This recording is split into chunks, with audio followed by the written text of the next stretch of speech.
Thank you, Deputy Speaker. And the member for Goldstein asked a very important question and outlined exactly how this bill that we're talking about will not improve the national security or the safety of Australians. There's no case before the High Court. It's not retrospective. It's a really important question on why are we rushing it. And the answer is really simple. The answer is politics. The member for Nichols is right. The answer is politics. Let's be very clear for the Australian people. This bill that we are debating or being rushed through has no connection to the NZYQ case. No connection at all. It is a completely separate bill. But what this government are doing is the one thing they always focus on, the politics. They are trying to conflate two separate issues to cover for the incompetence of the Minister for Home Affairs and the Minister for Immigration. They have rushed this bill through this House, brought it on Monday and trying to have it through today. But when did this case come before the High Court? In June of 2022. So why the rush?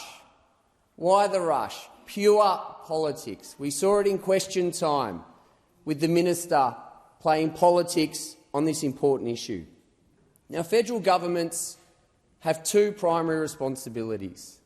It's to keep us safe and to make sure that we have a strong economy that can deliver for all Australians. And for the last 18 months, we have seen this government continue to make wrong decision after wrong decision, hurting all Australians through this cost of living crisis as they've been distracted. And we now see, in the last 4 weeks, the incompetence of this government come through again, as they are flat-footed, making wrong decision after wrong decision, contradicting themselves in press conferences and interviews, changing their positions, bringing a bill on Monday that doesn't need to be rushed through, 21 amendments to that bill already, because they're playing politics and they're letting the Australian people down. And there has to be a better way. We saw 2 weeks ago that when the bill came through, we were lucky that the Leader for Opposition, with all his experience, was essentially able to write the legislation to make sure that Australians were safe. But the government didn't like that expertise, and that expertise making sure that we could at least make a bad bill a little bit better.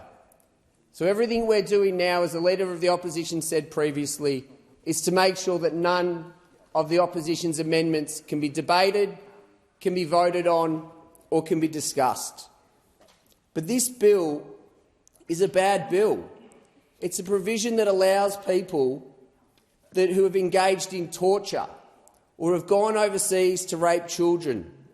That's not enough to be captured within this bill.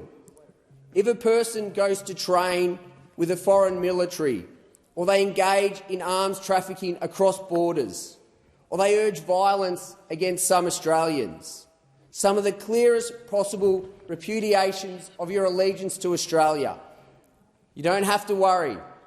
This bill does not capture those people. So we're rushing through a bill for pure politics that is not even going to be fit for purpose. It is another example of a minister or two ministers that are out of their depth.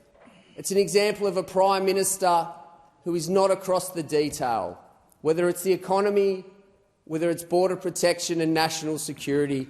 This Prime Minister isn't across the detail. He doesn't have the ability to step in and save these ministers from their incompetence.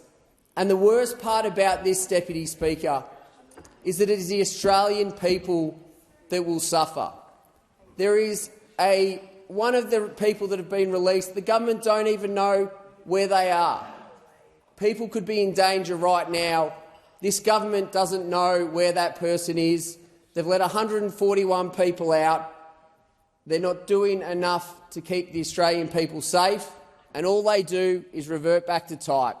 They revert back to politics. They think a few slogans, a little bit of spin, trying to conflate two separate issues into one will make a difference. Well, it's not going to keep the Australian people safe, and it shows the incompetence of this government.